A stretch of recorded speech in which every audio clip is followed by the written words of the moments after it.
సికింద్రాబాద్లోని fire స్టేషన్లో శ్రీ అంబేద్కర్ గురు జయంతి కార్యక్రమం April 14న fire service వారి సిబ్బందికి సౌకర్యంగా ఉండటానికి టోలీ చౌకీ బజార్ ఘాట్లో పెద్ద సంఘటన జరిగింది. ఇది చూసి వైరింగ్ ని తనిఖీ చేయడం ద్వారా ప్రజలను సురక్షితంగా ఉంచండి, మీ ఇల్లు అది పాతది లేదా కొత్తది అయినా అన్ని పదాలు ప్రజలు నుండి సురక్షితంగా మరియు సురక్షితంగా ఉండాలని అభ్యర్థించబడింది.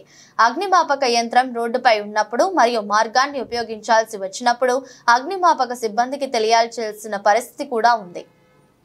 పర్ఫెక్ట్ మాక్ డ్రిల్స్ చేస్తున్నాం.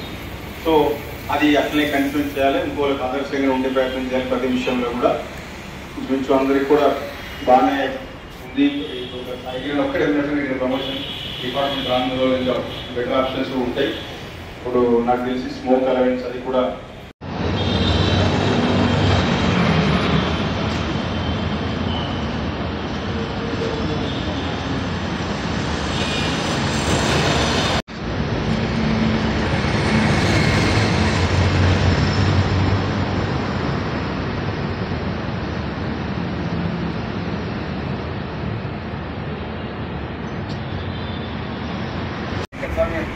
ఇలా సర్వీస్ చేసుకుని బ్రహ్మాండంగా బెటర్ చేస్తాం. నిన్నటి ప్రోగ్రామ్ వాస్తవానికి చాలా పెద్ద ప్రోగ్రామ్. నిన్న యూట్యూబ్లో చాలా బ్రహ్మాండంగా రిలీజింగ్ ఆడియో వచ్చింది.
सलामी दो.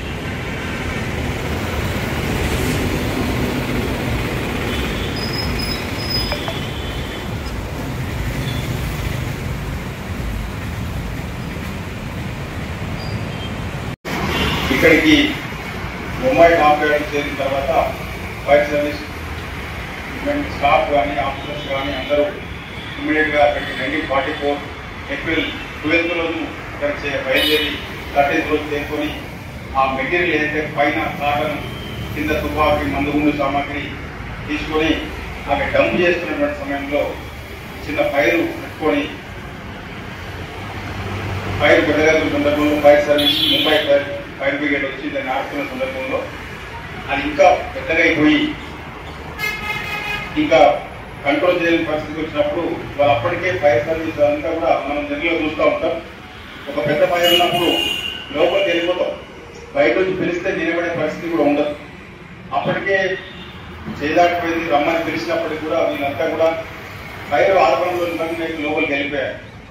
దాని కాటన్ కింద ఉన్నటువంటి ఏదైతే మెటీరియల్ ఉందో ఆ మెటీరియల్ అంతా కూడా ఆ మందుగుండు సామాగ్రికి అంటుకొని బ్లాస్ట్ కావడం జరిగింది. దాంట్లో 66 మంది చనిపోవడం జరిగింది. అదేవిధంగా నెక్స్ట్ ఇంకొంచెం తర్వాత ఇంకో 1 hour తర్వాత చూసుకుంటే ఇంకో నెక్స్ట్ గ్రామ్ బ్లాస్ట్ లో 231 మంది చనిపోవడం జరిగింది.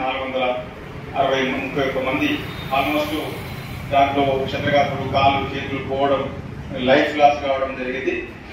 సో దానికి గవర్నమెంట్ ఆఫ్ ఇండియా అట్లాంటి విధాయకమైనటువంటి సంఘటన దృష్టిలో పెట్టుకొని భారత ప్రభుత్వం ప్రతి సంవత్సరం ఫైర్ సర్వీస్ డే జరుపుకుంటూ దానిలో ప్రాణాలు కోల్పోయేటువంటి వాళ్ళందరికీ కూడా 2 నిమిషాలు మౌనం పాటించి మనం ప్రతి సంవత్సరం జరుపుకుంటా ఉన్నాం. అందులో భాగంగా దాంతోపాటు మనం ప్రతి సంవత్సరం ఏదైతే ఫైర్ సర్వీస్ దాంట్లో మనం ప్రాణాలు కోల్పోయిన వాళ్ళు కావచ్చు, క్షతగాత్రులైన వాళ్ళందరికీ కూడా నివాళులు అర్పిస్తూ 2 నిమిషాలు మౌనం పాటిస్తూ ఉంటాం. అయితే జనరల్గా ఈ మధ్యకాలంలో మనం చూసినట్టయితే అదృష్టవశాత్తు ఈ లైఫ్ లాస్ కానీ ఇట్లాంటివి లేవు మనకు. అయినప్పటికీ కూడా వాళ్ళని గుర్తు చేసుకుంటూ ఇటీవల కాలంలో ఎక్కడ సంఘటన జరుగుతుంటే చనిపోయి ఉంటే వాళ్ళకి నివాళులు అర్పిస్తా ఉన్నాం. ఖమ్మంలో ఎక్కడో ఒక డ్రైవర్ కూడా చనిపోయాడు నాకు తెలిసింది సర్వీస్లో వచ్చిన తర్వాత. అంతకుముందు ఫైర్లో చనిపోయిన సందర్భాలు ఏమి బహుశా మీరు చూసినప్పుడు 93లో ఒక ఆఫీసర్ ఎస్ఎఫ్ గారు అడపాదడప వేరే రాష్ట్రాలలో మనం వింటాము ప్రాణాలు కోల్పోయారు ఇలాగని తప్ప మన దగ్గర వెళ్ళిన సందర్భాలు తక్కువ. సో ఆ రోజు నుంచి ఈ రోజుకి పూర్తిగా ముందుకెళ్తా ఉంది డిపార్ట్మెంట్. అదేవిధంగా ఒకప్పుడున్న పరిస్థితి వేరు. ఒక్కొక్కసారి పెద్ద పెద్ద ఛాలెంజెస్ని తీసుకోవాల్సి వస్తుంది. ఇది మీకు తెలుసు. నేషనల్ అట్రాక్టెడ్ అంటే దేశంలోనే అతిపెద్ద ఫైర్లు మన జ్యుడిషియల్లో జరిగినాయి, మీ కళ్ళ ముందు తెలుసు. అందులో మనకి ఇక్కడ స్వప్నలోక్ కాంప్లెక్స్లో జరిగిన సంఘటన అయితే ఇప్పుడు మేము ఆ రోజు చూసినాం. చిన్న అవగాహన లోపంతోనే ఆ పెద్ద సంఘటన జరిగింది. చిన్నగా మనం చెప్తా ఉంటాం ప్రతిసారి ఎప్పుడైనా స్మోక్ నెట్టిపోయినప్పుడు ఈ విధంగా ట్రావెలింగ్ చేస్తూ బయటకు వచ్చేసి మనం బయటపడవచ్చు. అక్కడ ఆ రోజు చనిపోవడానికి కారణం కొంచెం కనీస అవగాహన లేకపోవడం వల్లనే జరిగింది. కాబట్టి మనం ఎప్పుడైనా ప్రతి ఒక్కరం కూడా అవకాశం ఉన్నంత వరకు అట్లాంటి సంఘటనలు మళ్ళీ మరణాలు సంభవించి ఉండేది. బట్ ఈ మధ్యకాలంలో చూసుకున్నట్టయితే గత 7-8 ఇయర్స్ నుంచి నియర్లీ ప్రతి ఫస్ట్లో మనం శుక్రవారం పెట్టుకున్నాం. తర్వాత వారంలో కంటిన్యూ చేయమని ఈ సభలో జరిగిన తర్వాత ఈ డీజీ గారు నాగరెడ్డి గారు వచ్చిన దాని తర్వాత ఇప్పుడు ఏంటంటే పలానా రోజున కాకుండా మీకు ఎప్పుడు కంఫర్ట్ ఉంటే అప్పుడు వెళ్ళి సాధ్యమైనంత వరకు అవేర్ చేస్తూ ఉన్నారు. బట్ మిగతా రోజుల సంవత్సరంలో ఎలా అవేర్నెస్ కార్యక్రమాలు కల్పించినా మనం ఈ 1 వీక్ మాత్రం ఖచ్చితంగా ప్రతిరోజు అవేర్నెస్ కార్యక్రమాలు చేసి వీలైనంత వరకు ఎలాంటి సంఘటనలు జరగకుండా చూసుకోవాలి. జరిగిన తర్వాత ఎలా రియాక్ట్ అవ్వాలనేటువంటిది ప్రతి ఒక్కరు కూడా చెప్పే స్టేజ్లో ఉండాలి.